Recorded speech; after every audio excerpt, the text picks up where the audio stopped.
London, 1857. Elizabeth Vaughn scrubbed the copper pot with such ferocity that her knuckles had gone white beneath the suds. The scullery of Lord Pembroke's London townhouse was sweltering despite the autumn chill outside, steam rising from the washing basin as she attacked the remnants of last night's dinner service. "Eliza, you'll wear right through that pot if you don't ease up," Mrs. Higgins, the cook, called over her shoulder while kneading dough for tomorrow's bread. "Sorry, Mrs. Higgins," Elizabeth murmured, relaxing her grip slightly. 3 years in service, and still the lowest of the low. A scullery maid, barely a step above the street urchins who begged outside St. James. Elizabeth had learned to vanish into the background, to move silently through the grand rooms upstairs when delivering hot water or collecting chamber pots before dawn. Invisibility was her armor. The less she was noticed, the less likely anyone would discover her past. Ladies don't become servants, her mother had once told her.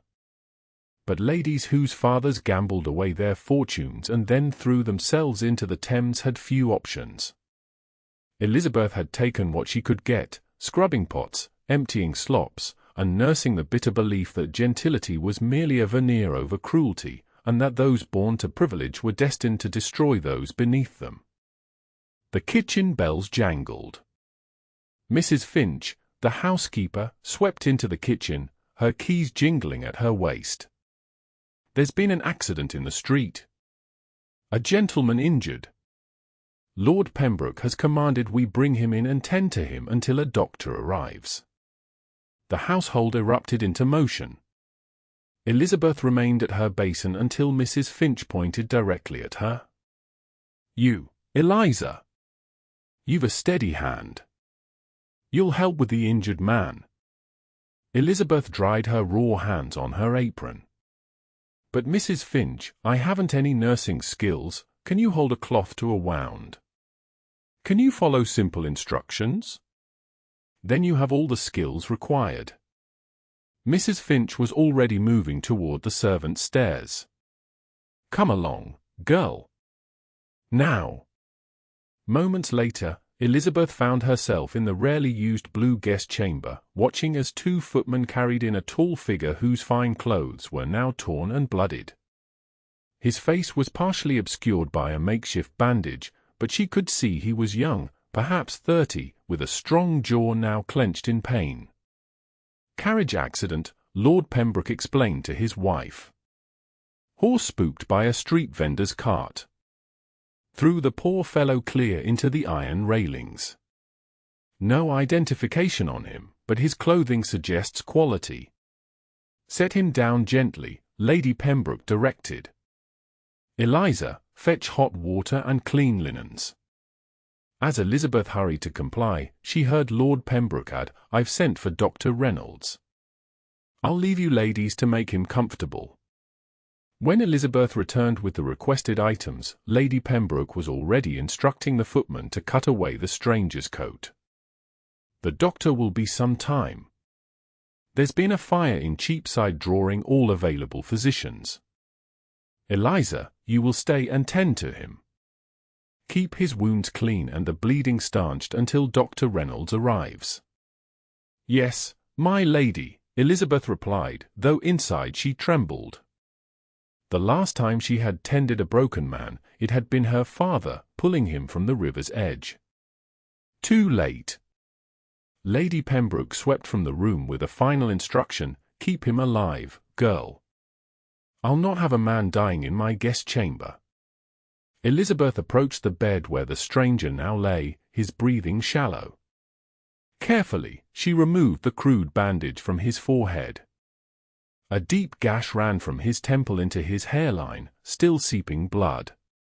His left eye was swollen shut, and a purpling bruise spread across his cheekbone. "Sir," she whispered. "Can you hear me?" His right eye fluttered open, revealing a startling shade of blue. For a moment, he seemed to focus on her face. "Angel," he murmured, before losing consciousness once more. Elizabeth wet a cloth and gently cleaned the blood from his face, revealing features that, even in injury, was strikingly handsome. His dark hair curled damply against his forehead, and beneath the road dirt and blood, his skin was untanned, unmarked by outdoor labor. A gentleman's complexion. As she worked, her prejudice whispered in her ear. Another pampered aristocrat who'd never known a day's hardship. Born to wealth, destined to command others. How easy his life must be, even with these temporary injuries. Yet as the hours passed and the doctor failed to arrive, Elizabeth found herself speaking to the unconscious stranger, first in professional tones as she tended his wounds, then in quiet confessions as the night deepened. "I wasn't always a scullery maid, you know," she told him as she bathed his fevered brow. "My father was a gentleman. Not grand like the Pembrokes, but respectable. We had a small house in Hampstead. I had a piano tutor and dancing lessons." His eyelids fluttered, but he didn't wake. Then came the investments. Railway stocks that collapsed. Debts that grew. Mother died of consumption when I was 16. Father couldn't bear it, the shame of bankruptcy, the loss of standing. She wrung out the cloth, pink with diluted blood. He told me he had business at the docks. Instead, Her voice caught. "Well, you don't need to hear such morbid tales, sir." The stranger stirred, his lips moving soundlessly. "Sure," she soothed. "You're safe. Rest now." Dawn was breaking when Dr. Reynolds finally arrived. He examined the patient thoroughly, cleaning and stitching the head wound, binding 3 broken ribs, and setting a fractured wrist. "He'll live," the doctor announced to Elizabeth, who had not left her post. "Though he may remain unconscious for some time. Head injuries are unpredictable. Keep him comfortable, change the bandages regularly, and send word if his fever worsens." For the next 3 days, Elizabeth found herself reassigned from her scullery duties to nurse the mysterious gentleman. Mrs. Finch had determined that having a housemaid or lady's maid perform such intimate tasks for an unmarried man would be improper, but a scullery maid was low enough that her virtue was of negligible concern. The stranger drifted in and out of consciousness, sometimes lucid enough to take broth from Elizabeth's careful hands, other times lost in fevered dreams where he called out unfamiliar names or recited fragments of poetry. Once, he grasped her wrist with surprising strength and asked, "Are they safe? Did you find them?" before falling back into troubled sleep. On the 4th morning, Elizabeth entered the blue room to find him sitting up, propped against the pillows, his right eye clear and alert. The swelling around his left had subsided, though the bruising had shifted to yellow-green hues. "Good morning," he said, his voice hoarse but steady. Elizabeth nearly dropped the breakfast tray. "Sir, you're awake properly." "It would appear so." He attempted a smile, wincing as it pulled at his healing cuts. "Though I confess I'm not entirely certain where I am or how I came to be here." Elizabeth set down the tray and explained the circumstances of his arrival. "And you've been caring for me?" he asked. "Yes, sir. I'm Eliza, She hesitated, then straightened her shoulders. "The scullery maid." "Zachary Langley," he replied, offering his uninjured hand in a gesture so automatic it betrayed his breeding. Realizing the impropriety, he quickly withdrew it. "I apologize. I'm not quite myself." Elizabeth pretended not to notice the breach of protocol.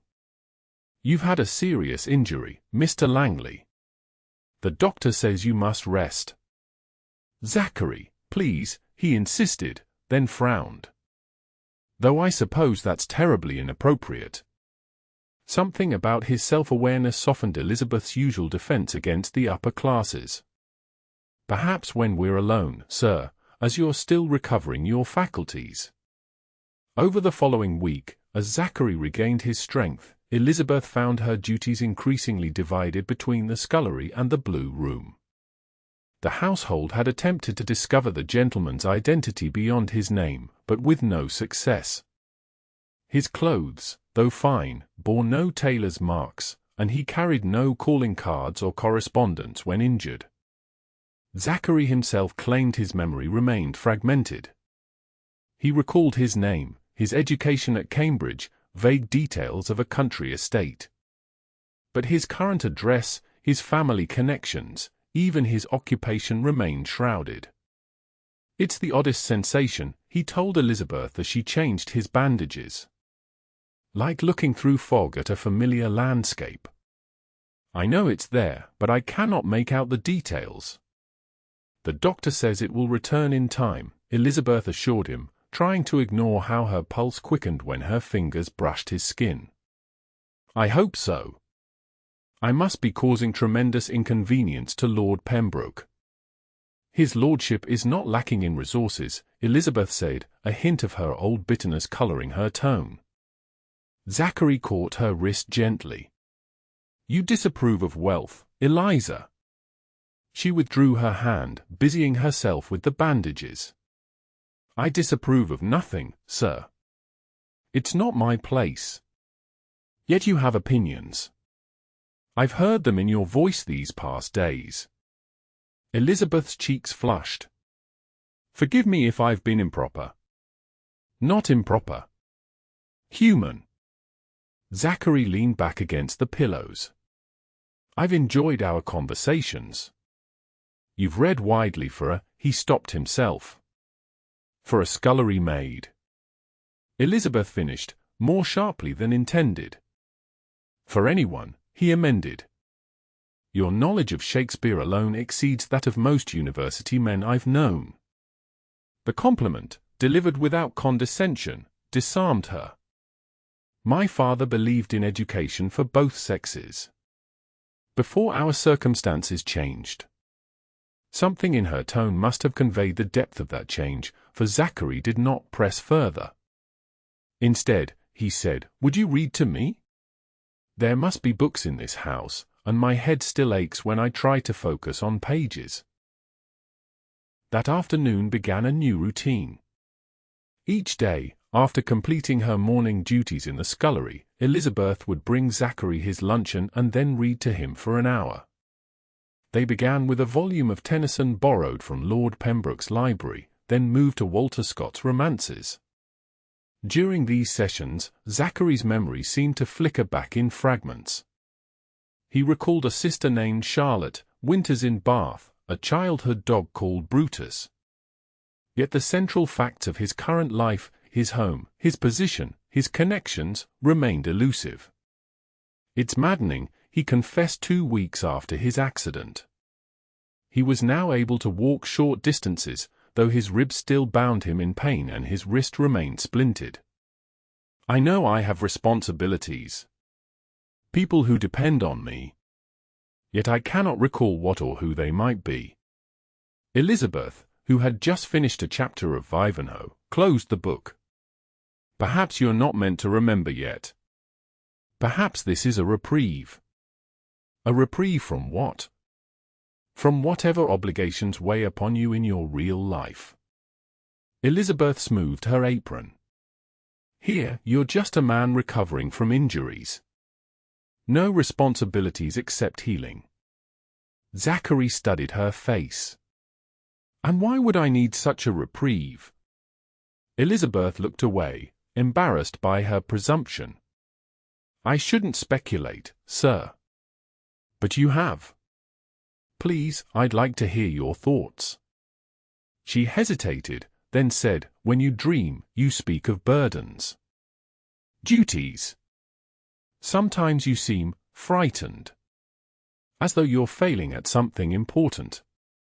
Zachary's expression grew troubled.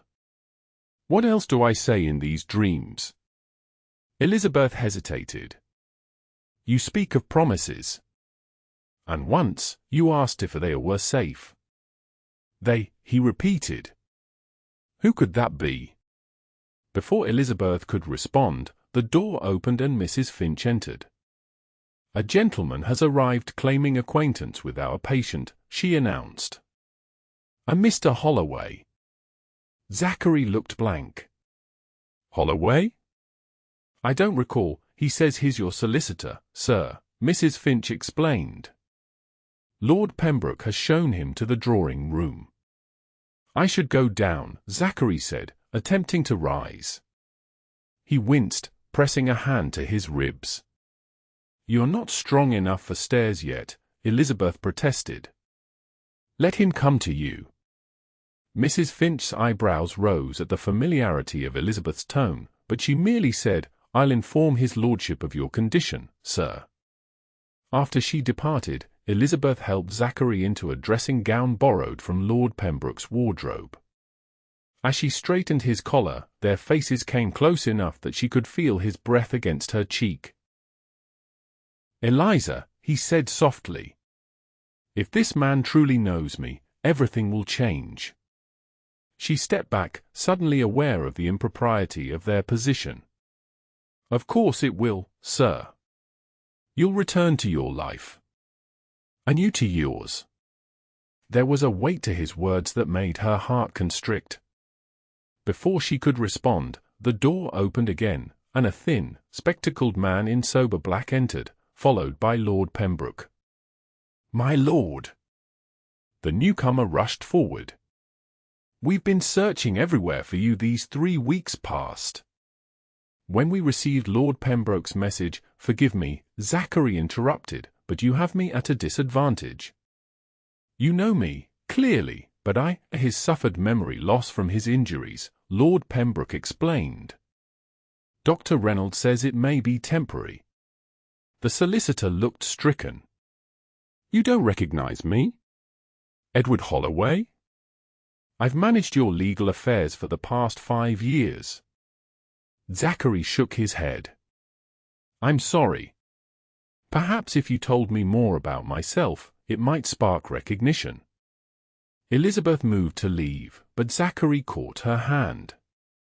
"Stay, please. I may need assistance." Lord Pembroke frowned at this breach of propriety but seemed to attribute it to Zachary's injured state. Holloway cleared his throat. "Very well. You are Zachary Langley, Viscount Thornfield. Your family seat is Thornfield Abbey in Derbyshire, though you maintain a residence in Grosvenor Square. You are 28 years of age, unmarried, and since your father's death 2 years ago, you have been one of the wealthiest peers in England." The room fell silent. Elizabeth felt the blood drain from her face. A viscount. Not merely a gentleman, but a titled nobleman with lands and wealth beyond her comprehension. And she had been speaking to him as though they were equals, confiding her bitter thoughts about the aristocracy. "I see, Zachary." "No," Lord Thornfield said quietly. "And do I have family?" "The sister I remember, Charlotte." "Lady Charlotte is married to the Earl of Westmoreland and resides primarily in Scotland," Holloway confirmed. "Your mother, the Dowager Viscountess, winters in Italy for her health." "And these responsibilities I seem to recall? What obligations weigh upon me?" Holloway glanced nervously at Lord Pembroke and Elizabeth. "Perhaps we should discuss such matters privately, my lord." "Nonsense. Lord Pembroke has shown me great kindness, and Miss Vaughn has saved my life with her care. Speak freely." Elizabeth started at his use of her surname, which she had mentioned only once during their many conversations. Holloway sighed. "Very well. Since your father's death, you have undertaken significant reforms on your estates. New cottages for tenants, a school for the children, medical care for workers. These projects require constant supervision, especially as certain neighboring landowners oppose such progressive ideas." "I see," Zachary said thoughtfully. "And my personal life? Am I betrothed?" "No, my lord, though not for lack of opportunity. Lady Harrington has made her daughter's interest quite clear, and the Duke of Montrose's sister—" "Yes, I understand," Zachary interrupted. Now, what of this accident? How did you trace me here? Pure chance, my lord. Your horse returned to your London stables without you. We've had search parties combing the city for weeks. Then yesterday, Lord Pembroke's footman mentioned the injured gentleman to a friend who works in your household. Word reached me immediately. Zachary nodded slowly. I suppose I must return to my life, then. Indeed, my lord. Your carriage awaits outside, and your valet has packed appropriate attire. Holloway gestured to the door. Once you're dressed, we can depart directly for Grosvenor Square. Today? Elizabeth blurted out, then covered her mouth in mortification. Lord Pembroke's frown deepened. The girl is right to be concerned. Lord Thornfield is still recovering. Perhaps another day or two. Impossible, Holloway insisted. There are urgent matters requiring his lordship's attention. Documents to sign, decisions that cannot wait. Zachary looked at Elizabeth, something unreadable in his eyes. Miss Vaughn has cared for me diligently. I should like to compensate her for her service. The word struck Elizabeth like a physical blow. Compensation. Of course. She was a servant who had performed a duty, nothing more. The hours of reading, the confidences exchanged, the gentle touches as she tended his wounds, all part of a service rendered. That won't be necessary, my lord, she said, forcing her voice to remain steady. I was merely following my employer's instructions. Nevertheless, Zachary persisted, your care exceeded duty. He turned to Holloway. Arrange for a suitable gift to be delivered here. Of course, my lord. Elizabeth curtsied stiffly. If you'll excuse me, I must return to my regular duties. Without waiting for permission, she fled the room, not trusting herself to maintain composure a moment longer. That night, in her attic room shared with two other housemaids, Elizabeth wept silently into her thin pillow. How foolish she had been, allowing herself to form an attachment to a man so far above her station. A viscount, for heaven's sake! One of the wealthiest men in England, according to Holloway.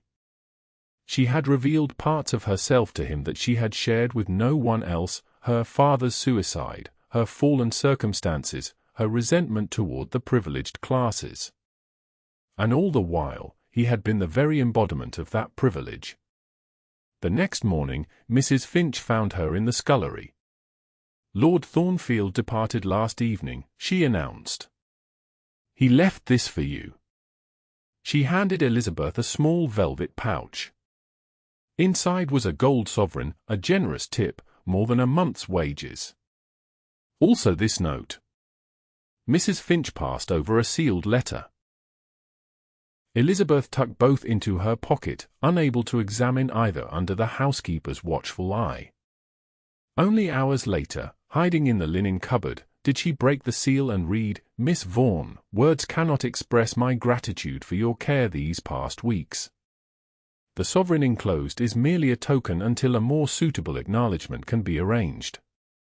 I find myself troubled by the gap between the person I seem to be in your company and the man I apparently am in the world. Perhaps both are true, or neither. My memories remain fragmented, but I recall with perfect clarity every moment of our conversations. Should you ever require assistance of any kind, please know that Thornfield House stands open to you. With deepest respect. Zachary Langley, Viscount Thornfield. Elizabeth traced the elegant handwriting with her fingertip, then resolutely folded the note and tucked it into her bodice. What use were kind words and empty offers? He had returned to his world of privilege, and she to hers of service. Their paths would never cross again. A fortnight passed. Elizabeth threw herself into her work, scrubbing pots with renewed vigor, as if she could scour away the memory of those blue eyes, that voice reciting poetry, the feeling of his hand accidentally brushing hers. Then, on a rainy Tuesday, Mrs. Finch summoned her to the servants' hall. "There's a position being offered," the housekeeper said without preamble. "A lady's maid to the Dowager Viscountess Thornfield." Elizabeth's heart stopped. "I don't understand." "Lord Thornfield's mother requires a new lady's maid. Her last girl married a shopkeeper in Florence." Mrs. Finch sniffed her disapproval. "His lordship specifically requested you." "But I have no training as a lady's maid." "Apparently, the Dowager is willing to oversee your training herself. The position pays twice what you earn here, with better quarters and half-days free each week." Elizabeth's mind raced. Was this the suitable acknowledgement Zachary had mentioned? A position in his household, where they might occasionally cross paths. The thought was both thrilling and terrifying. "I don't know if I should accept," she said carefully. Mrs. Finch looked at her as if she'd lost her wits. "Don't be ridiculous, girl. This is the opportunity of a lifetime for someone in your position. Lord Thornfield's carriage will collect you tomorrow at noon. Be ready." The following day, dressed in her Sunday best, Elizabeth found herself being handed into an elegant carriage by a liveried footman. The vehicle's interior was more luxurious than any room she had entered in 3 years of service. As the carriage rolled through London's streets, Elizabeth rehearsed what she would say if she encountered Zachary. She would be proper, dignified, grateful for the opportunity but not overly familiar. She would never mention their private conversations or the confused feelings they had stirred in her heart. The carriage turned onto Grosvenor Square, stopping before an imposing white stone mansion.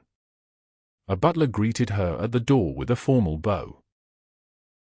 "Miss Vaughn?" "I am Simmons, the butler. His lordship is expecting you in the library."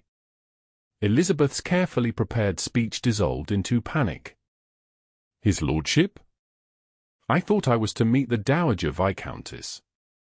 "The Dowager remains in Italy until spring, miss. Lord Thornfield will explain the position himself." Elizabeth followed Simmons through a marble-floored entrance hall, up a sweeping staircase, and down a corridor lined with ancestral portraits. At each turn, fresh evidence of wealth and lineage confronted her, widening the gulf between her world and Zachary's. Simmons knocked at a polished oak door, then announced, "Miss Elizabeth Vaughn, my lord." The library was vast, 2 stories tall with rolling ladders to reach the highest shelves. Zachary stood by a window, no longer the injured man she had nursed but a nobleman in his element. His bruises had faded, his posture was straight, and he wore an impeccably tailored suit that emphasized his broad shoulders. "Miss Vaughn," he said, his voice carefully formal. "Thank you for coming." "My lord." She curtsied deeply, keeping her eyes lowered. "Please, sit." He gestured to a chair opposite his desk. Once she was seated, he remained standing, seeming almost nervous. "I imagine you're wondering why I've brought you here under somewhat misleading circumstances. The position with your mother is not real," Elizabeth guessed, her heart sinking. "No, it is quite real. My mother does need a new lady's maid." He paused. "However, she won't return to England for several months." "I see." Elizabeth folded her hands in her lap to stop them trembling. "Then why am I here today, my lord?" Zachary paced before the window. "My memory has returned almost entirely. The doctors say the remaining gaps may never fill, but I recall enough. My life, my duties, my position." He stopped and looked directly at her. "But I find myself changed by my time in Lord Pembroke's blue room." Elizabeth said nothing, afraid to hope, afraid to speak. "Before my accident, I lived according to expectations. I managed my estates progressively, yes, but otherwise behaved as a man of my station should. I attended the right events, socialized with the right people, considered marriage proposals based on suitable family connections. He ran a hand through his hair in a gesture she remembered from his convalescence. It was a life defined by what others believed I should be. And now? Elizabeth asked softly. Now I find myself questioning everything. Why should birth determine a person's worth? Why should someone as intelligent and compassionate as you spend your life scrubbing pots while ladies of far less character grace the finest drawing rooms? Elizabeth flushed. My lord, you shouldn't. I remember everything you told me, he continued. About your father, your reduced circumstances. I remember how you read to me, how you challenged my assumptions, how you saw me as a man rather than a title. I didn't know who you were, Elizabeth pointed out. Exactly. Zachary moved closer, his eyes intense. And in not knowing, you showed me who I could be. Her heart pounded so loudly she was certain he must hear it. What are you saying, my lord? I'm saying that I've spent 2 weeks trying to forget you, to return to my former life, and I cannot. I find myself measuring every conversation against our talks in that blue room, and all fall short. He knelt beside her chair, a shocking breach of propriety. I'm saying that I believe I'm falling in love with you, Elizabeth Vaughn. She gasped, half rising from her seat. My lord, you cannot. I can, actually, he said with a hint of his old wry humor. That's the one advantage of my position. I answer to no one regarding my personal choices. Society would never accept such a match, Elizabeth protested, though her heart sang at his words. Society will gossip, then adapt, as it always does. Zachary took her hand gently. I don't ask for an answer now. The position with my mother is genuine. Take it, come to know my household, my world. If, after time, you find you could care for me as I already care for you, then we will face society together.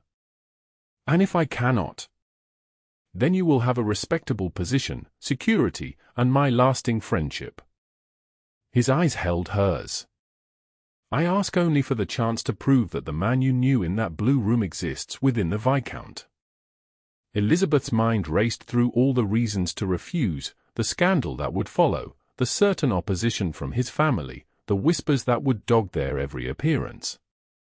Yet beneath these practical concerns lay her deeper fear, that loving across such a divide could only end in heartbreak. Your false belief, Zachary said suddenly, is that privilege and compassion cannot coexist. That wealth corrupts the soul. He smiled sadly. And perhaps mine was that duty must come at the expense of happiness. Elizabeth stared at him, startled by his insight. How did you spoke often of the cruelty of the privileged classes. It was clear you believed wealth and kindness to be incompatible. He squeezed her hand. Let me prove otherwise. 3 months later, Elizabeth stood in the Thornfield house conservatory, surrounded by exotic blooms even as snow fell outside the glass walls. As lady's maid to the Dowager Viscountess, now returned from Italy, she had her own bedchamber, lovely new dresses, and hours each day to read in the magnificent library. Her relationship with Zachary had progressed with careful propriety. They spoke in the conservatory or library, always with doors open. They rode in the park, accompanied by grooms. They discussed books, politics, his estate improvements, her new studies in French and Italian. And slowly, her defenses crumbled beneath the evidence of his character. She watched him treat servants with unfailing courtesy. She observed his passionate commitment to improving tenant conditions. She saw him refuse profitable investments because they exploited workers. Most tellingly, she witnessed how society responded to rumors of his interest in a former scullery maid. Invitations decreased. Former friends grew distant. Yet he remained steadfast, unconcerned by their judgment. "You're risking everything," she told him one evening as they walked among the palms. "Your standing, your reputation." "I'm risking nothing that matters," he countered. "Those who judge us for finding happiness together are not friends worth keeping." On this snowy afternoon, Elizabeth awaited him with growing nervousness. The Dowager Viscountess had departed for a week in Bath, leaving Elizabeth technically without duties. Propriety dictated she should avoid being alone with Zachary, yet he had requested this meeting specifically. When he entered, snow dusting his dark coat, his face was grave. "Elizabeth, I must speak with you on a matter of great importance." Her heart sank. Had the pressure of society finally proven too much? Was he about to release her from this impossible situation? "The Duke of Montrose visited yesterday," Zachary continued. "He made it explicitly clear that my continued association with you has made me unwelcome in certain circles. He suggested I correct my course by paying court to his sister instead." Elizabeth swallowed hard. A sensible suggestion, from society's perspective. Perhaps. Zachary stepped closer. "Do you know what I told him?" She shook her head. "I said that I had found something precious beyond measure, something authentic in a world of artifice, and I would be a fool to trade it for mere social approval." He reached into his pocket and withdrew a small velvet box.